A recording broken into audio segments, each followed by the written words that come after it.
upon a time, in the chaotic heart of Lagos, a 19-year-old girl named Amelia stood motionless at the edge of a hospital corridor. Her hospital gown clung to her trembling frame, soaked with sweat and tears. Her face was pale, lips dry, and her heart thudded with a fear that gripped her soul like a cold hand. Outside the nursery room, the sound of a newborn's cry pierced the sterile silence. Sharp, needy, alive. That baby was hers. She had given birth less than 5 hours ago, alone. No family by her side. No boyfriend, no friend.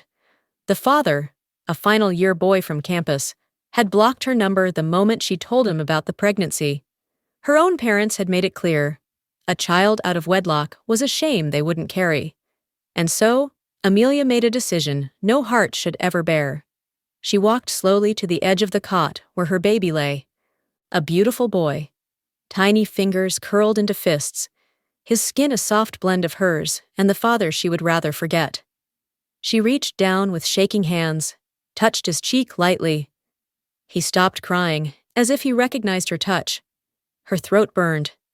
"I'm sorry," she whispered, the words catching between her sobs. "I want to hold you, but I don't know how to give you the life you deserve." She wrapped a hospital blanket tighter around his little body and stepped back. She left a name, nothing more, just Junior, scribbled shakily on a form. No surname, no next of kin, no forwarding address.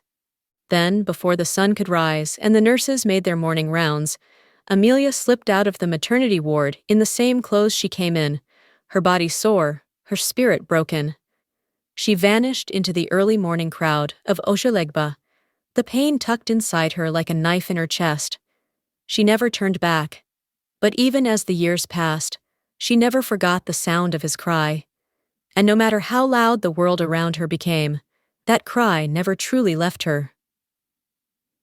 18 years later, in a quiet boys' dormitory at the edge of Ibadan, Junior sat cross-legged on his small bed, staring at the only thing he had ever known of his origin. A worn-out envelope with faded corners and Mama Rose's careful handwriting across it. To Junior, "Open when you're ready." He had stared at that envelope for months, years even. He wasn't sure what he expected. Answers, maybe. A name. A reason. Something to stitch together the hole that had always lived in his chest. That morning, on his 18th birthday, he finally opened it. Inside was a small, creased photograph. A young girl in a hospital gown, barely older than a teenager, holding a newborn in trembling arms. Her eyes, frightened and full of sadness, met his with an intensity that made his chest tighten. On the back of the photo, in faint blue ink, were 2 words: Amelia Johnson. That was it. No letter, no explanation, no address. He didn't cry, he didn't scream. He just sat there, silent, as if the world had tilted slightly. Mama Rose knocked on the door gently and entered. Her face, aged and kind, warmed with a sad smile when she saw the photo in his hands. She had been the first to hold him when the hospital realized he'd been abandoned. She had fed him, changed him, named him Junior. And even after he was moved to the orphanage, she visited every birthday with jollof rice, a card, and a prayer. "I thought you were ready," she said softly, taking a seat beside him. Junior nodded slowly. "Do you know her?" "No," Mama Rose said, her voice thick with emotion. "But I believe she left that photo for a reason. Maybe, deep down, she hoped you'd find her one day." Junior looked out the window at the road beyond the gates. He didn't know where Amelia Johnson was. He didn't know what she'd say when she saw him. But he knew one thing. He had spent his whole life feeling like a question without an answer. And now, for the first time, he was ready to find the truth. It was a humid Friday afternoon in Lagos, the kind that made the air heavy and every sound sharper. Amelia had just returned from a stressful fitting with a difficult bride-to-be, her heels clicking through the marbled floor of her Lekki duplex. Her silk blouse clung to her skin, and her mind drifted to a cold shower and a glass of wine. Then came the knock. Not loud, not rushed, just a soft, steady tapping that somehow sent a chill down her spine. She frowned. The gate hadn't buzzed. Her maid had gone for the weekend. Daniel, her husband, was in the study reviewing drawings for a new hotel project. Who could it be? Amelia opened the front door halfway and froze. Standing on the porch was a teenage boy. Tall, slim, with expressive dark eyes that looked like they carried the weight of many lifetimes. His clothes were clean but modest. He clutched a plastic file to his chest like it was the only thing anchoring him to the ground. "Good afternoon, Ma," he said softly. "Are you Amelia Johnson?" Her breath caught in her throat. That name hadn't touched her ears in years. Her maiden name, one she had carefully buried under marriage, motherhood, and reinvention. Yes, I am," she answered slowly, eyes narrowing with confusion. The boy swallowed. His voice trembled now. "I think you're my mother." Silence. Deafening. Unreal. It felt like the ground beneath her heels shifted. She stared at him, at the high cheekbones, the slight curve of his mouth, the sadness in his gaze, and her legs nearly gave out. Before she could respond, Daniel's voice floated in from inside. "Babe, who's at the door?" Panic surged. "Just someone asking for directions," she called back, forcing a smile. Then she looked back at the boy, at him, and closed the door, gently, firmly. She pressed her back against it, chest rising and falling as if she'd run miles. Outside, Junior stood in stunned silence. Inside, Amelia's world quietly shattered. The past she had fought so hard to escape had just knocked on her front door. Amelia didn't sleep that night. She sat alone in the dark, curled on the living room couch, her knees pulled to her chest. Her hands trembled as she stared at the front door, as if the boy, her son, might knock again. Every now and then, Daniel's voice drifted from the bedroom upstairs, calling softly, "Babe, are you all right?" She'd lie and say yes, say she was working on a client's sketch. But the truth was, her world had cracked open, and she didn't know how to hold the pieces. She had seen his face. She had seen herself. Those weren't just eyes. They were her eyes. That wasn't just a voice. It had her rhythm, her quiet hesitation. There was no doubt in her heart. The boy who came to her door wasn't a mistake. He wasn't confused. He was real. Her child. The one she left behind in a cold hospital room nearly 2 decades ago. Amelia clutched the edge of the sofa cushion until her knuckles turned white. She tried to stop the memories, but they came in waves. His tiny fingers, his sleepy cries, the unbearable ache in her chest as she slipped away from that nursery room. She had moved on, hadn't she? She'd built a new life, a thriving fashion label, a calm, loving husband who adored her, an 8-year-old daughter, Hope, who thought the world revolved around bedtime stories and her mummy's kisses. But now everything trembled on the edge of truth. She could tell Daniel, but how? That she once abandoned a child? That the life he loved her for was built on silence and shame? Tears spilled silently down her cheeks. She pressed a hand to her mouth, afraid the sobs would wake the house. Outside, the street was quiet, but her soul screamed. Somewhere in the city, her son was probably staring at the same sky, wondering why she shut the door. And for the first time in years, Amelia wished she could go back, not to erase the past, but to hold him, just once, and never let go. By Sunday morning, the ache in Amelia's chest had settled into something deeper. Regret. She hadn't told Daniel. She hadn't told anyone. The secret had grown too heavy to carry, yet too dangerous to share. Her daughter Hope had danced into her room that morning, asking for pancakes, her voice soft and innocent.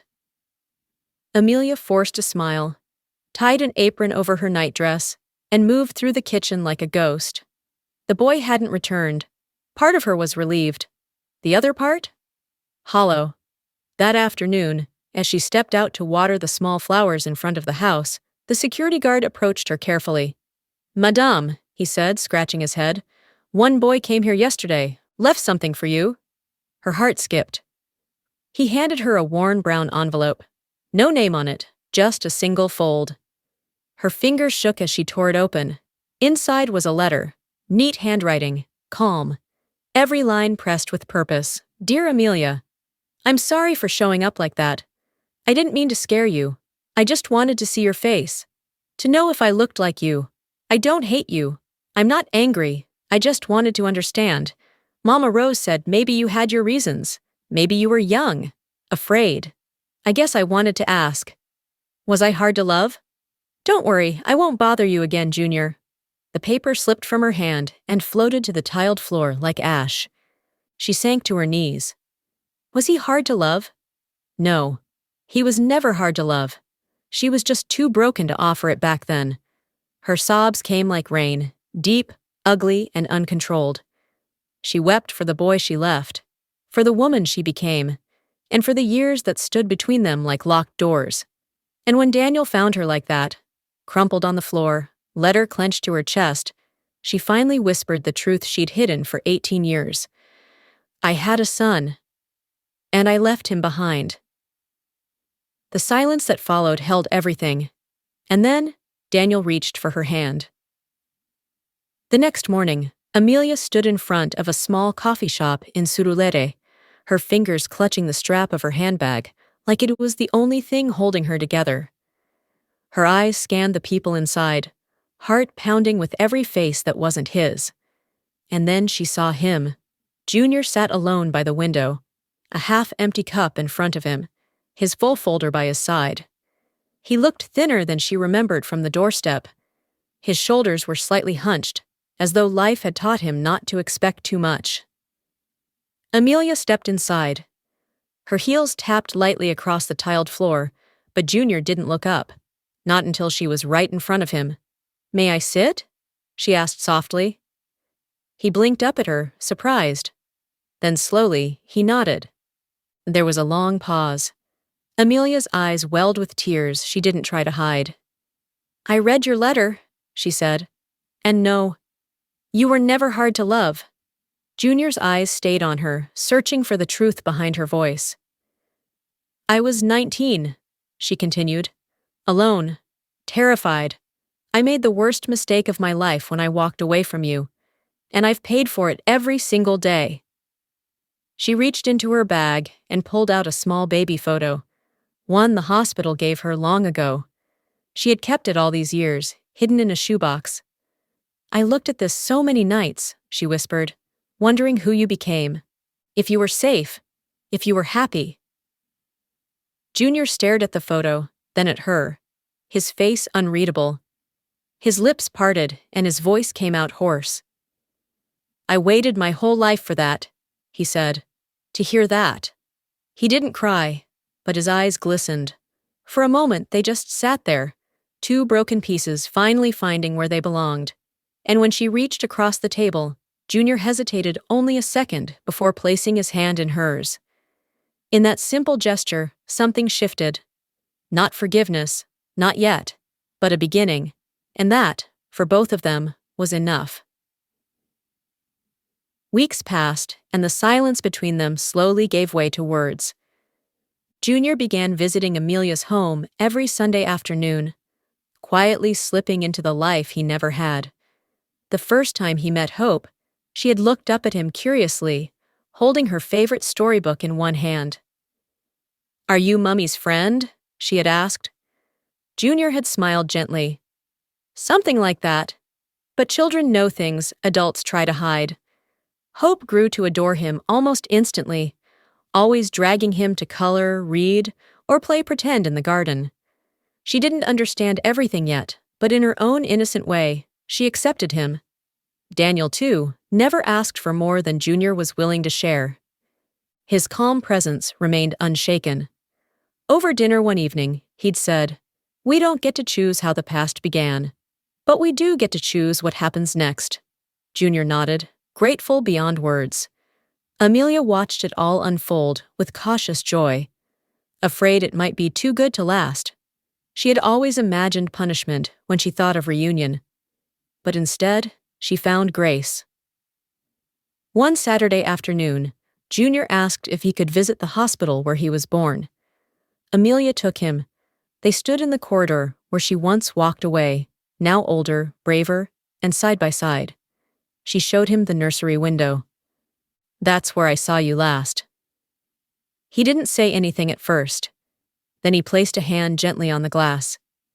"That's where I waited," he whispered, "for someone who didn't come." Amelia's breath hitched. Then Junior turned to her, soft smile breaking through. "But she came later, and I guess that still counts." That night, at his quiet 19th birthday dinner, Amelia lit the candles on a small chocolate cake. Junior closed his eyes, whispered a wish, and blew them out. The room clapped and cheered, and in the quiet that followed, he looked around. At the woman who gave him life, the man who welcomed him like a son, the sister who called him my favorite, and realized this wasn't the life he was given. It was the one he chose to forgive into existence. And it was his. The end. If this story touched you, don't forget to like, share, and subscribe for more real, emotional African stories. What do you think? Can a child ever truly forgive a parent who left them? If you were Junior, would you open the door or close it? Drop your thoughts in the comments. I'm reading every one. See you in the next tale, and thanks for watching.